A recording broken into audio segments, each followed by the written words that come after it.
And in the last 24 hours, immigration advocates took to the streets outside of the Robert Young Federal Building in downtown St. Louis. They're voicing concerns over a new ICE operation to detain thousands of people every day. Our Holden Kurwicki shows how there are resources available to you to help immigrants, and there are other options, but they might be limited.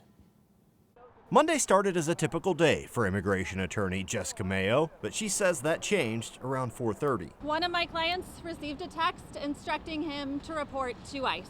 Though she admits that's not unusual since the person is on government supervision without a visa. Their normal check-ins might take place once a year or as often as once a week. She says what happened next across the country was unexpected. The first round of people who reported on Tuesday as directed were mostly detained by ICE. Since taking office in January, President Trump has repeatedly stated his plans to ramp up deportations. We immediately halted all illegal entry and began sending every border trespasser and violator back to the places from which they came. According to NBC News, ICE is launching a large immigration crackdown after White House Chief of Staff Stephen Miller reportedly screamed at ICE officials to arrest more undocumented immigrants, setting a quota of 3,000 nationwide per day. ICE is not targeting this group of people based on any of the typical factors used to prioritize enforcement efforts, and certainly not the ones that the administration has told us they are using to target criminals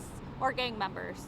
Mayo says missing immigration appointments isn't an option. As an attorney, I can't advise anyone to not go to an appointment, but if you are able to get legal advice before going, that's a great idea. However, she admits even that can be tricky. There are not a lot of attorneys that have a business model that supports taking on a lot of detained cases, and there are a lot of people being detained. So even accessing information about next steps or what someone might be eligible to file for while they're in detention is really difficult right now. Reporting in St. Louis, Holden Kurwicki, 5 on your side.